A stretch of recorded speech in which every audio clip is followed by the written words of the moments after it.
Hi, everyone, and welcome to Renewed Hope After Loss. I'm your host, Kelli Sheumaker, and I'm an advanced certified grief recovery specialist. I am so honored to have Kelli Norton join me today. She's also an advanced certified grief recovery specialist and a good friend of mine. And Kelli, I just got to start by saying I love your name, but you spell it wrong. That's all I have to say. I feel the same about you.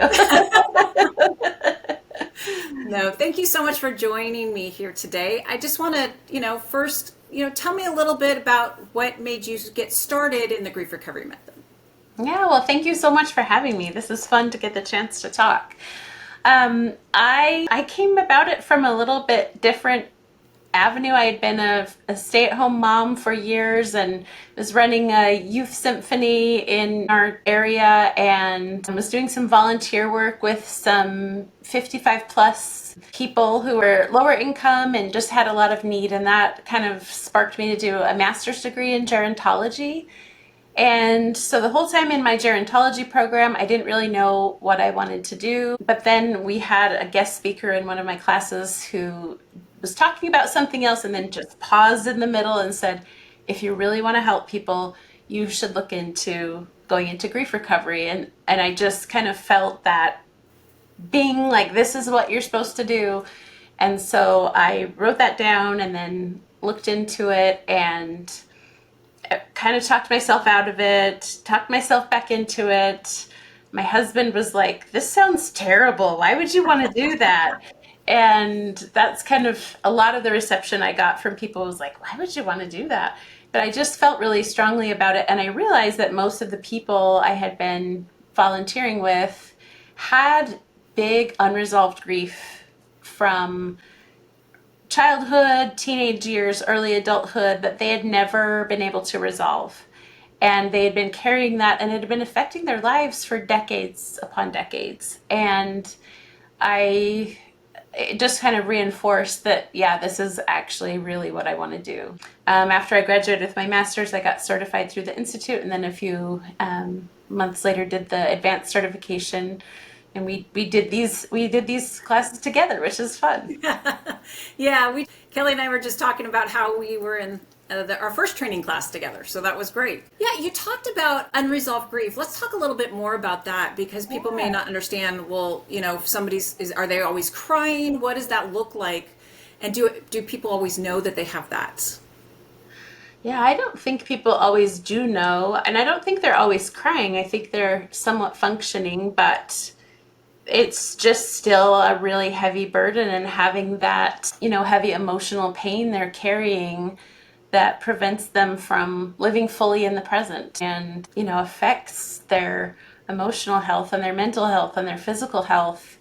And those things build over time. And as more losses happen, they're less capable to bounce back from them because they're still so weighed down by things in the past. So Yeah, I say this often, either in my Instagram or other posts, but I think it needs to be said often because we often think that grief will just go away, and grief is cumulative. If we don't do anything, we're talking about that unresolved grief. If we're not doing anything to really work on that unresolved grief, to get that pain out, it just continues. And like you said, it doesn't always come to sadness. You don't always think that, hey, I've got unresolved grief because I'm crying all the time, because sometimes you're not doing that at all. You're just going through life. I know for me, when my mom died, I just went through life kind of just going through life. And I didn't feel any emotions because I just had to work and I just had to continue. Of course, when she first died, I was crying and I was heavy with pain. But after that, it was, that unresolved grief ended up becoming just being numb and just going from day to day working and just doing. And I didn't realize that I had a bunch of unresolved grief. you just kind of going through the motions and Absolutely. Yeah. So that's the hard thing. And I did notice too that when I finally did have emotions, it was often anger when I exploded. Do you notice that with people that you work with or the people that you were talking to in your program? How did you recognize it when you were just learning about it? I think some anger, a lot of guilt and shame for things they wish they could have done differently or wish they could have said, things they wish, had been different. and in some cases hadn't been able to forgive themselves or hadn't been able to forgive the people in their lives.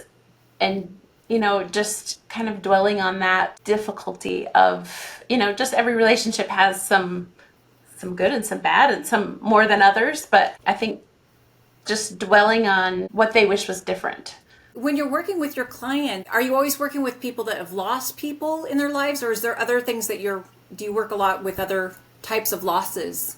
Worked a lot with losing people, and I do some pet loss work and loss of relationships. Pet loss, that's interesting. Yeah. Because often people realize that their heart hurts when their pet dies. I mean, I know mine does. I love dogs. And I think it's hard for people to sometimes go into, if it's a group class or even just reach out to somebody and say, hey, I need help. My heart is breaking because my pet died.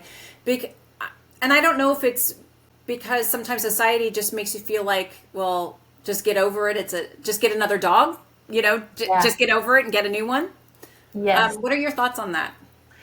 Yes, I found that to be true. I had a friend of the family ask me like what I was doing, and I explained. He's like, well, what kind of people you work with? And I was like, well, right now I've got some people who lost a horse. And he's like, they don't need that.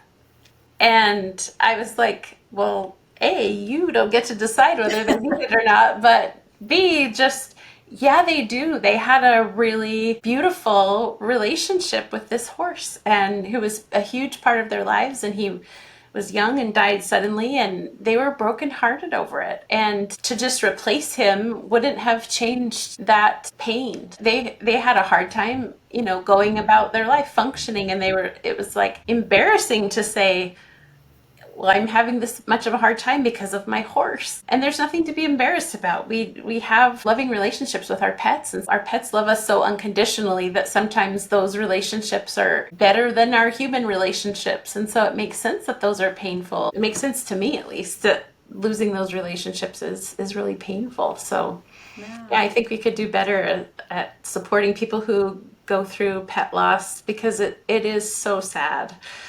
Yeah.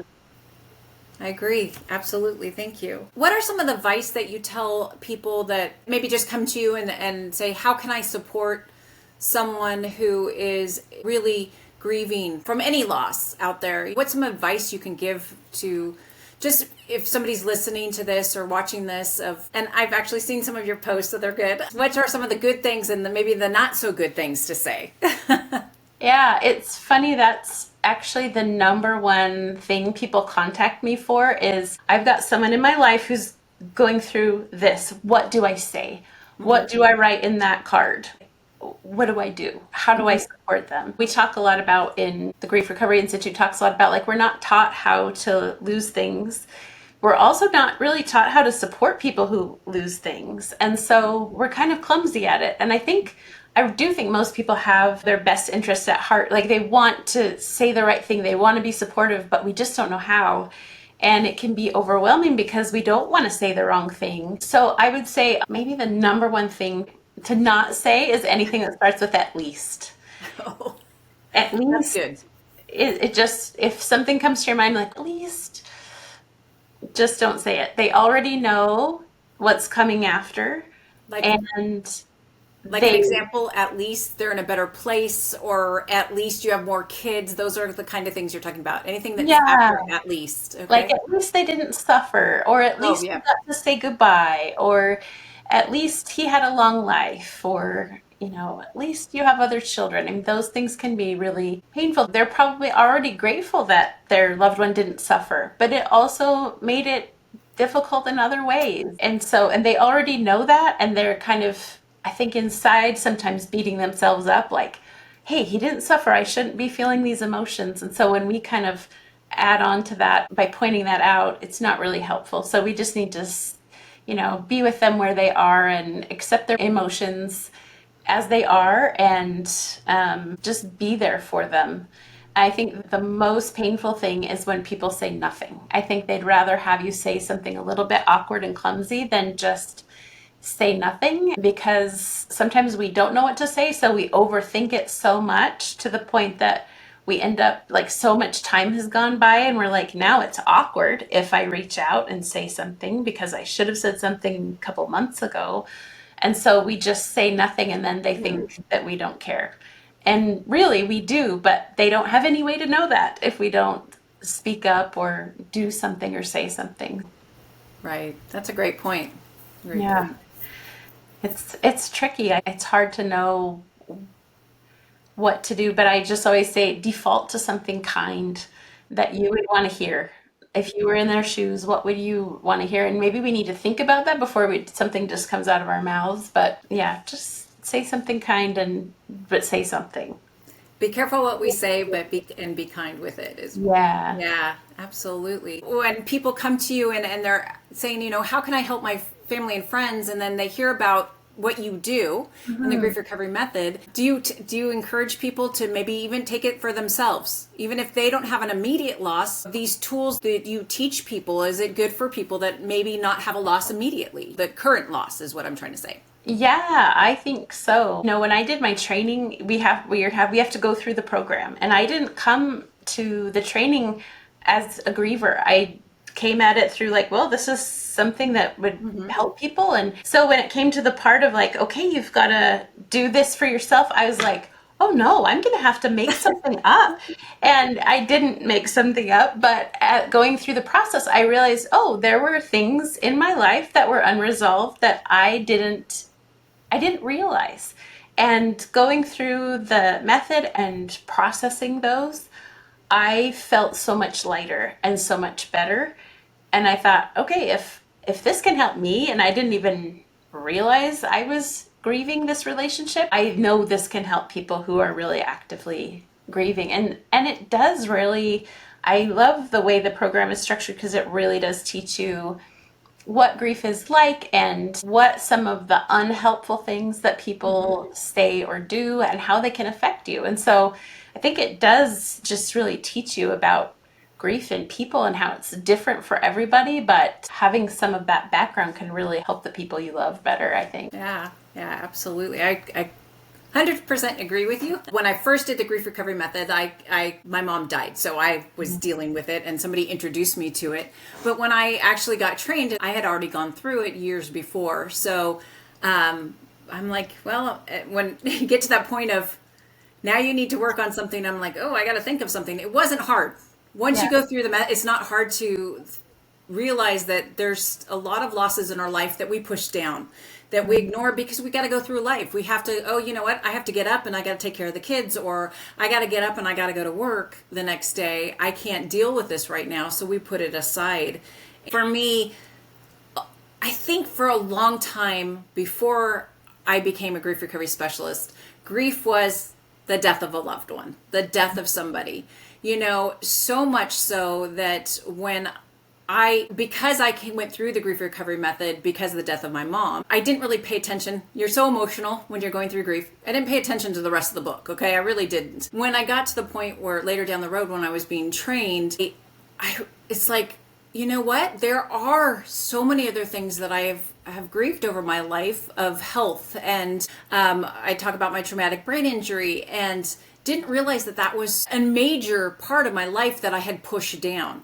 And I think I'd love to talk to you a little bit more about how we can help people realize that, grief is so much more than just the death of a loved one. And it affects so much more of our lives and our loved ones and everyone around us. I think we have such a society where feeling bad or sad or having those emotions are not correct. It's a sign of weakness. It's not correct.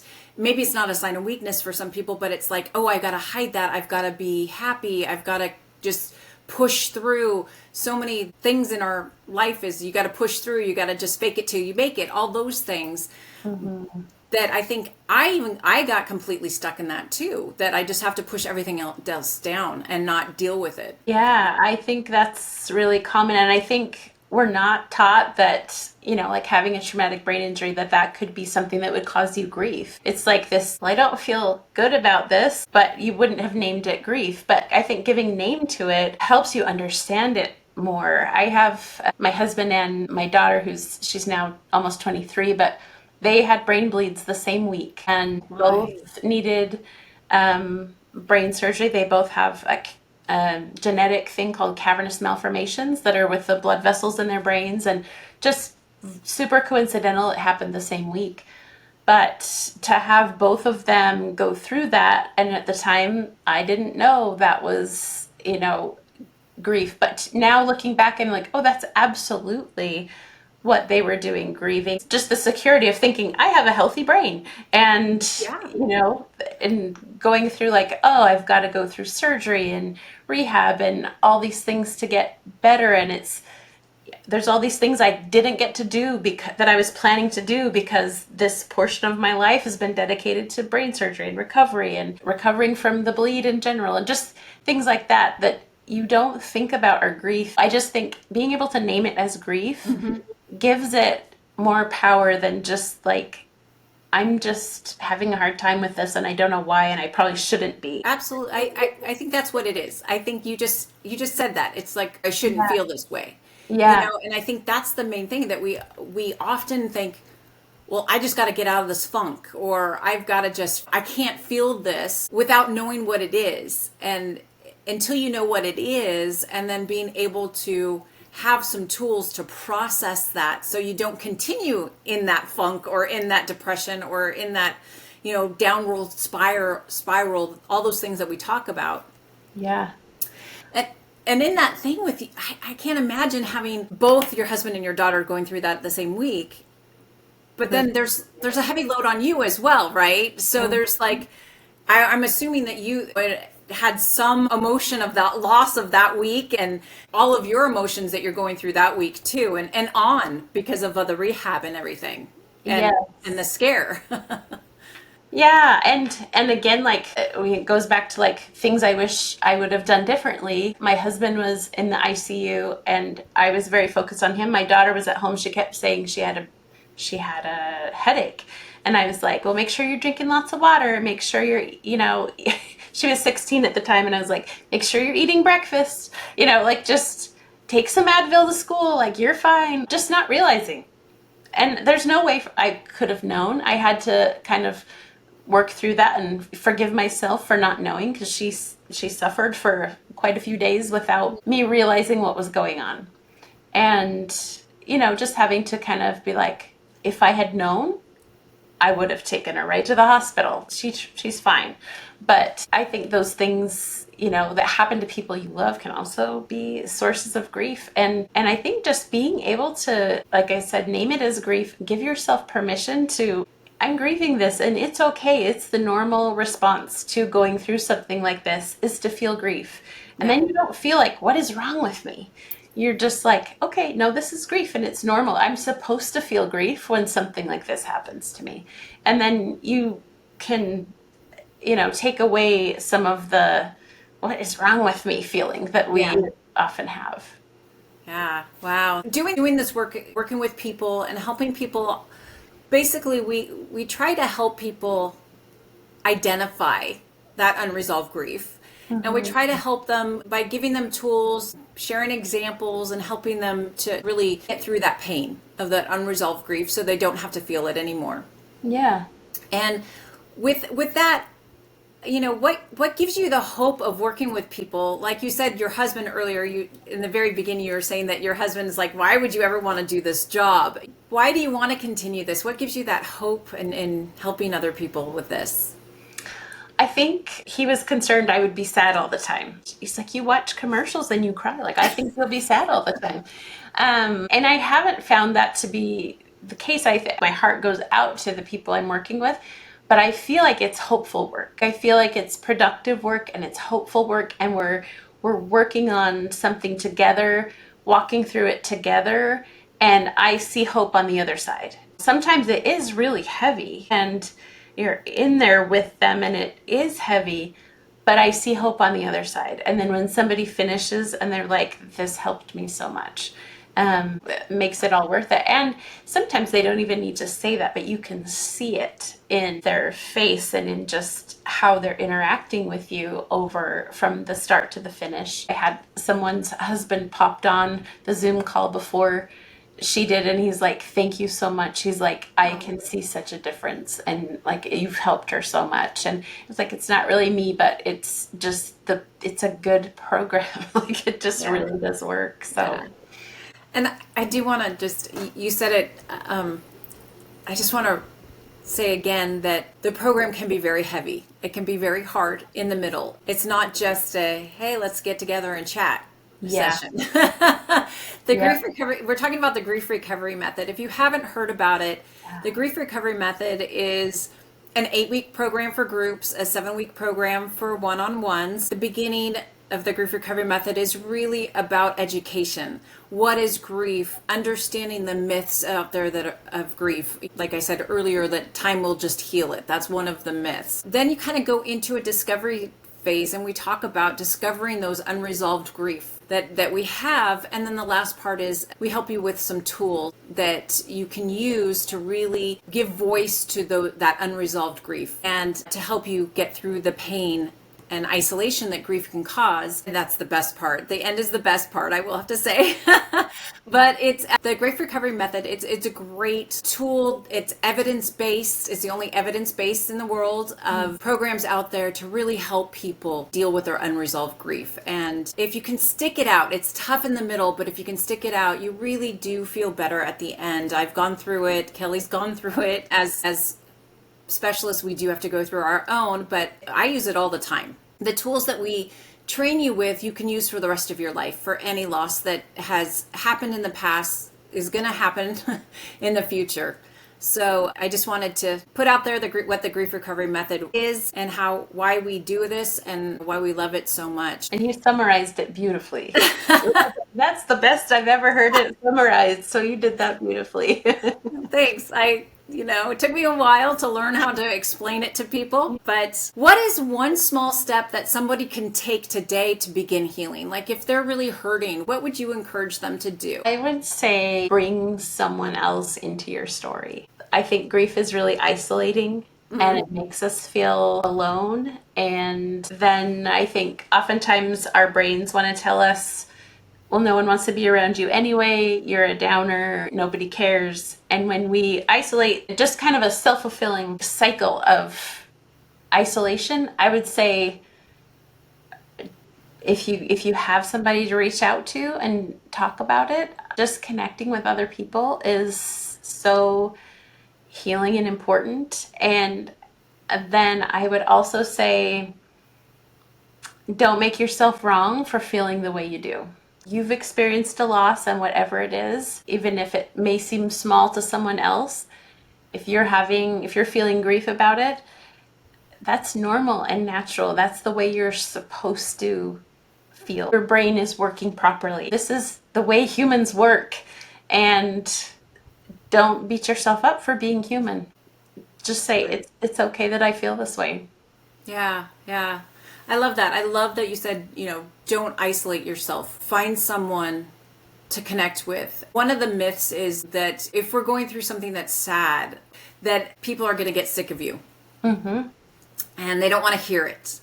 And that might be true for some people. I will be honest, it might be true for some people.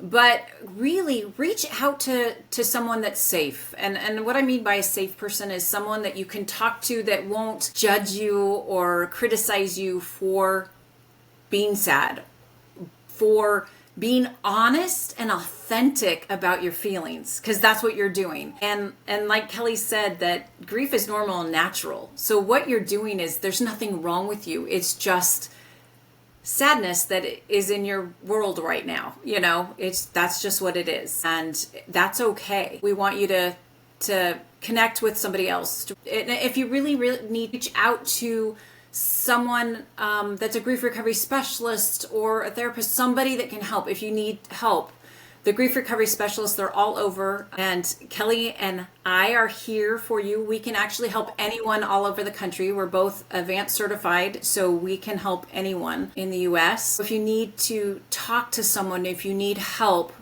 don't feel like you need to do it by yourself. There's resources out there, and if we're not the right person for you, we can help you find the right person. Connect with us. Just reach out. Is there anything else any advice or anything you want to talk about? today? Just what you were talking about. I think that you feel really alone when you're grieving, but probably so many people around you are walking around pretending they're fine, just like you're doing. So when we talk to each other and are able to be vulnerable and share our stories, will you probably be surprised of how many people around you are maybe not going through exactly the same thing, but also struggling with something heavy, and they could also use somebody to talk to. But yeah, I've had people reach out and maybe we're not the right fit to work together. I had somebody reach out for a consultation, and she really wanted to work with somebody who was a widow, and so we worked to help her find somebody who fit that bill, because I'm not. I mean, I did try to convince her I could probably help her anyway, but that was important to her. And so, there's a big network of us. I think it's just a nice community of people where we're not really, well, I haven't met anybody who's super competitive about it. Just want people to get the support they need. So, Kelli, how would you describe the grief recovery method and how it's different than traditional therapies out there when somebody is grieving? What's the difference? I would say the difference is that it's a set number of sessions, and it's not designed to be a thing that you do perpetually. It's like within that 7 or 8 weeks. For the pet group, it's 6 weeks. And then the goal is to teach you the tools to use on your own. Obviously, if people need more help, we have alumni sessions we can do, and sometimes people love that. I find most of the time people are really grateful to just have those tools, and they're like, I'm excited to do this on my own. I have this list of other relationships I'd like to work on. I love the fact that it's evidence-based. That was really important to me, because I think you can go for a long time and not get much resolution. Not that therapy's bad, and sometimes I've referred clients to some therapy after we're done, or maybe before we work together, like, actually, I think a better fit would be this. But for the most part, I love that it's evidence-based and that it is something that you can work through and then see results in a short amount of time. And it's not something that's like, well, I'm going to talk to this person for a few years and maybe I'll feel better. It's action-based. I love that too. I hate to say there's homework in between, because sometimes that makes people kind of like, oh, but healing can be hard work, and sometimes we have to put that work into it. And I think that's kind of the nice thing about having a grief recovery specialist in your corner, is that we're there to help you, just nudge you along and continue to do the work when it gets hard and you're like, I don't want to do this. I don't know if you've ever had the experience of somebody who like just doesn't want to do. Well, and I think about it, I do. And people go like, I don't want to do this homework, or I don't, and again, the homework is a weird thing to say, but they don't want to do this exercises that we have. And but I'll be honest, when I'm going through a tough time, because I still do the method on my stuff, my personal stuff, I procrastinate too. And so I get it. I get when I'm working with someone and they're procrastinating, it's very hard to do on your own. So I was procrastinating so much, I had to find another specialist to encourage me to finish my own work. So I see the value of having someone in your corner helping you, because I really myself will procrastinate because you're like, I'm busy, I'm doing life. But what I personally feel after I finish working on my stuff is like, wow, I feel free. I feel so much better. Yeah, I feel like a tangible lightness in my shoulders. I think that's where I carry a lot of my stress and emotions, is like right in my shoulders. And I feel a tangible difference. And it was just amazing to me how you could feel it. And I've had a couple people just stop in the middle. And I always respect that, but it makes me sad, because I'm like, you've gone through like the tough part and you're not going to finish. And I don't know if I was a little bossier, if they would have come back. But you always have to respect where people are and what they want. But I think that's a big thing that I really love about it, is that we get to just nudge people on, because you can buy the grief recovery handbook at the bookstore and go through it yourself, but I'm betting most people who do it that way don't actually finish, don't actually do it, because it does get kind of hard. Yeah. Yeah. It's a lot easier going through it with somebody who knows really how to help you pull out those unresolved grief. Because sometimes it's really hard to do it on your own, and really help you identify what I needed help identifying, what is this anger coming from? Yeah. Where is this coming from, and really diving deep into figuring it out so that I could deal with it to work Yeah. on it. If you don't know what it is, it just kind of sits there. So Yeah. absolutely. What's next for you? Do you do one-on-ones? Do you do group classes? I know you do pet loss. What's next on the horizon for you? I mostly do one-on-ones. I really like that. I like being that safe spot. And I've loved being in groups too. I love the pet loss group. But yeah, I think I love the one-on-ones the most. And I did training through the Mayo Clinic to be a wellness coach. Oh, And I great. haven't really done that, but I've been kind of working on figuring out what you want to do next after loss. The next step. So you're trying to figure out, so after they do the grief recovery method, what's another thing that they can work on, like their wellness? They've dealt with their emotional health. Now you're thinking about what can you help them with their physical health or their... Yes, their physical health, or even like, okay, so my spouse died and everything looks different. What do I want my life to look like now? What do I want my life to be going forward? And helping them figure out that. And so I've done a little bit of that, but I'm trying to come up with like a program, a curriculum for that. I always think it's the best to go through the grief recovery method first. It's like non-negotiable. You have to do that first because it's so freeing and gets right at the root of their pain, and then they are able to move forward and work on other things. But sometimes that's a big part of losing someone, is figuring out what comes next. Like, this isn't how I thought my life would go. So what do I want to look forward to? What do I want to have in my life, and how can we make that happen? That's something I'm thinking about, but it's not quite there on the horizon yet. So Yeah. Well, great. Thank you so much, Kelli, for joining me today to talk more about the grief recovery method and what people can do to really help when their heart is hurting so bad. What is out there? Where can they get help? Where can they find you, Kelli? my website is kellynortoncoaching.com, and the coaching is very important because Kelli Norton by herself is not me, but someone else is doing very different things on the internet. And I'm really active on Instagram. So, and it's also like just at Kelli Norton Coaching on Instagram. Great. So it's Kelli with a Y. So it's Yes. Kelly Norton, Norton coaching. Yep. .com or at Kelli Norton Coaching on Instagram. Thank you so much for everybody for joining me today. Again, I'm Kelli Sheumaker, and that's Kelli with an I. Sheumaker, Sheumaker, and I'm at Renewed Hope griefrecovery.com and on Instagram and on YouTube. Thank you so much, everybody. If your heart is hurting, please reach out to somebody. If you want to talk to us, give us a call. Both Kelli and I do free consultations that we'll just chat with you, help you kind of figure out what the best next step is for you, whether it's with us or not. So just reach out. The best thing to do is reach out. It's also the hardest thing to do. It takes a lot of courage. So we understand that. So until next time, you guys have a great one. Bye. Thanks, Kelli.